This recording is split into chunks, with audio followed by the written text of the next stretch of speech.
Bismillahirrahmanirrahim. Assalamualaikum warahmatullahi wabarakatuh. Yang saya hormati Bapak Habib, dari jauh tapi kelihatan wajahnya. Tapi Pak Habib tidak melihat wajah saya. Yang saya hormati Bu Peri, Bapak Wiku, Pak Profesor Chandra Yoga, Bapak Mas Agung, dan Bapak Kunang. Non sewu kalau saya terpaksa barangkali di ruangan ini yang paling berpengalaman menghadapi WHO pandemi itu adalah saya ketika menjadi Menteri Kesehatan. Saya sangat prihatin dan sedih melihat perkembangan dan akhir-akhir ini. Apalagi dengan pandemic treaty, mohon maaf, tadi pandemic agreement dengan treaty sangat berbeda. Treaty is legally binding, tapi kalau agreement itu ya boleh tidak. Tapi kalau treaty Anda tidak nurut, Anda keluar dari itu melenceng, Anda bisa dihukum dari Mahkamah Internasional. Jadi mohon topiknya tadi dibetulkan, karena tadi topiknya pandemic agreement. Padahal yang dikatakan Bapak Habib maupun Ibu Penny adalah treaty, karena beliau adalah dari Departemen jadi pasti. Jadi pengalaman Indonesia itu sangat luar biasa. Ketika itu ada pandemik flu burung yang kita stop, tapi pandemik flu burung itu kemudian dihilangkan karena pandemik itu akan mereka WHO akan mengklaim bahwa Indonesia itu sebagai epicentrum wabah flu burung di dunia. Tapi kita bisa menapisnya dan menyetop. Ini ceritanya panjang sebetulnya. Dan kemudian Indonesia memimpin negara-negara anggota WHO yang berdiri di belakang Indonesia itu 128 negara. Dan kita menuntut WHO. Dan ini sangat ada hubungannya dengan pandemi treaty. Ketika itu Indonesia yang namanya Prof. Chandra masih itik-itik karena saya menghajar dia masih muda dan dia baru jadi eselon 2. Saya tidak ikutkan eselon 2. Saya ikutkan eselon 1 dan grup think tank saya. Kami mempunyai pengalaman negosiasi yang sangat luar biasa sampai kami memenangkan. Kami bisa mereformasi Bapak Ibu. Indonesia menentukan policy dunia pada waktu itu untuk tidak pakai vaksin. Dan kemudian Indonesia menyelamatkan dunia, nyetop pandemik flu burung. Itu ditulis di majalah ekonomi dari Inggris bahwa Menteri Kesehatan Republik Indonesia berhasil menyetop pandemik tanpa vaksin, tapi saya dengan politik transparansi. Saya sangat dibantu oleh Bapak sekarang menjadi Profesor Makarim Bisono, yang sekarang Bapak Habib yang menggantikan beliau di PT RI Geneva pada waktu itu. Dan Bapak itu didampingi Bapak Asep dan Bapak Cecep. Mereka adalah saksi-saksi hidup bagaimana Indonesia bisa memimpin melawan WHO. Dan WHO akhirnya kondusif terhadap apa yang kita minta. Itu tertulis di PIP Framework. PIP Framework itu kita yang bikin Bapak Ibu. Pertukaran patogen itu kita yang ngatur Bapak Ibu. Saya yang sangat marah ke mereka mengambilin virus kita dengan seenaknya. Kemudian saya keep virus itu, saya nggak mau. Dan kemudian mereka mengadakan PIP meeting itu seluruh Menteri Kesehatan di dunia. Nah, tapi ketika saya menghadapi COVID, saya sangat sedih banget. Saya sudah heran kalau Prof. Chandra yang dulu saya hire karena saya kagum dengan kepintarannya, itu kenapa tidak bersuara? Ketika nama COVID itu tidak cocok, nomenklatur itu harusnya tidak COVID. Misalkan H5N1 Indonesian strain itu sangat sangat berbeda sekali. Efeknya berbeda sekali karena COVID yang ada di Cina barangkali sangat berbeda dengan yang ada di Eropa, barangkali berbeda dengan yang ada di Indonesia. Nah ini ada apa? Nah itu padahal nomenklatur itu juga diatur di IHR. Satu lagi, kalau tadi dia mengatakan IHR 2005 tidak ada pandemik, nah itu menurut saya tidak betul karena IHR 2005 sampai 2007 itu kita revisi. Yang merevisi adalah tim dari Indonesia di Kemenkes waktu itu. Dan di ada pandemik. Pandemik itu ada 6 fase. Fase pertama harus ditemukan virus dari binatang yang bermutasi pada manusia itu ditandai dengan adanya reseptor transmission to human. Tapi saya bisa membuktikan bahwa dari ayam tidak ada reseptor itu. Dan saya bisa membuktikan tuduhan WHO itu juga tidak betul ketika dia mengatakan human to human transmission di tanah karo. Saya membuktikan bahwa tidak ada reseptor human to human di tanah karo. Dan maka kita bisa menyetop pandemi itu. Nah, Bapak Ibu yang saya hormati, di dalam pertukaran virus, transfer virus, itu Indonesia juga sudah membuat DPIP bahwa virus yang akan kita kirim harus pakai MTA. Virus yang beredar di seluruh dunia akan diawasi oleh GIS-8. GIS-8 itu yang membuat juga kita, Bapak. Nah, pandemi kritik ini akan merubah semua yang sudah dibangun oleh Indonesia ketika bisa memimpin dunia saat itu. Ketika itu jelas-jelas kita berhasil menyetop pandemi. Kenapa tidak ada seorang pun yang bertanya ketika ada COVID datang? Dan kebetulan saya ada di penjara waktu itu. Ya banyak sih yang tanya, penjara banyak. Nah, menurut saya kita jangan menyerah begitu saja. Terutama para negosiator, tolong bertanyalah pada negosiator saya dulu, kenapa bisa memenangkan dalam peperangan di dunia, peperangan diplomasi di dunia. Kita menang dengan sangat elegan, kita menang dengan sangat terhormat.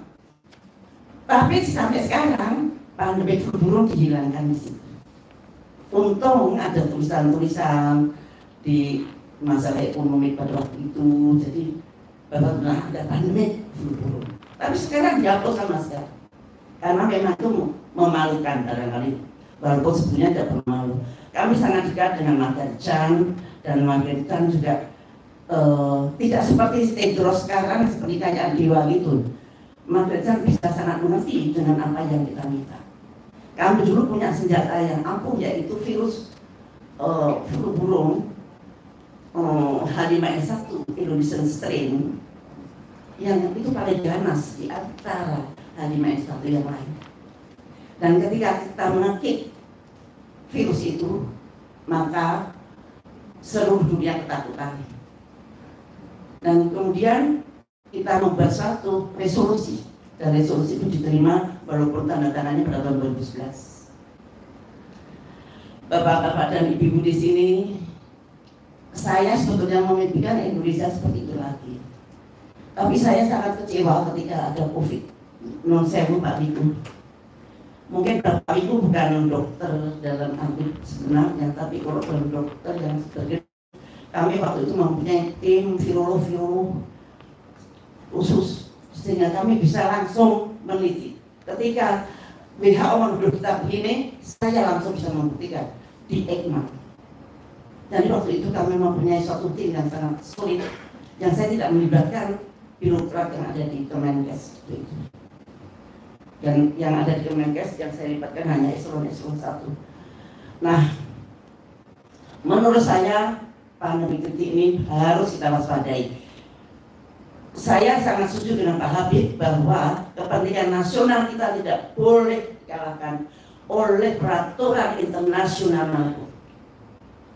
Nah itu ada di undang-undang kita. Nah kalau caranya seperti ini, kita harus menghindar pandemi treaty. Rusia sudah menolak, 11 negara sudah menolak.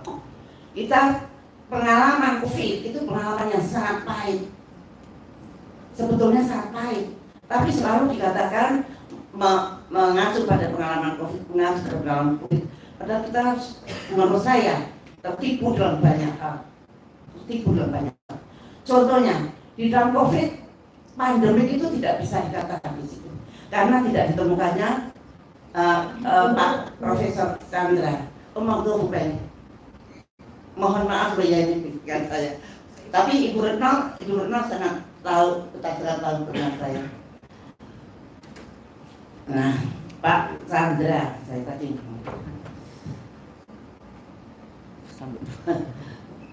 Pak Chandra, Anda kan waktu itu sebentar ya, waktu itu Anda yang barangkali Anda juga sebenarnya mengikuti tapi tidak terlalu dekat karena saya memang saya tidak kurang percaya dengan anak buah saya sendiri karena mereka selalu menanyakan kok begitu Bu, kok begitu. Saya memang nabrak beberapa, tapi untuk kepentingan bangsa dan negara, bahkan banyak negara-negara lain yang sangat tolong. Maka kalau saya tidak setuju dengan pandemi treaty, saya minta pandemi treaty itu di stop. Kalau memang WHO mau berbuat baik, saya kira tidak seperti itu, karena pandemi treaty ini pasal-pasal yang saya baca itu merubah WHO yang mestinya jadi advisor di seluruh negara dunia berubah menjadi penguasa. Itu Pak Wagub. Dan ingat virus yang bisa dijadikan vaksin itu juga bisa dijadikan bioweapon. Saya menemukan sequencing virus H5N1 Indonesia strain ada di Los Alamos. Dan itu Amerika mengakui. Kemudian Los Alamos ditutup, sequencingnya dipindah ke Pentagon. Dan kemudian saya deal dengan pemerintah Amerika untuk menutup NAMBU di belakang ini. Alhamdulillah NAMBU tertutup. Kalau NAMBU tidak ditutup, barangkali kita jadi bukan. Nah, pengalaman seperti ini Bu ya, nggak ada tuh yang bertanya pada saya. Malah saya mungkin dianggap ekstrem lah apa. Padahal tidak ada untungnya untuk saya. Tapi untuk bangsa dan negara kita, bayangkan bisa menghindarkan pandemi flu burung yang lebih dahsyat daripada COVID. Dan the next pandemic bukan tidak mungkin flu burung akan datang lagi Bapak Ibu.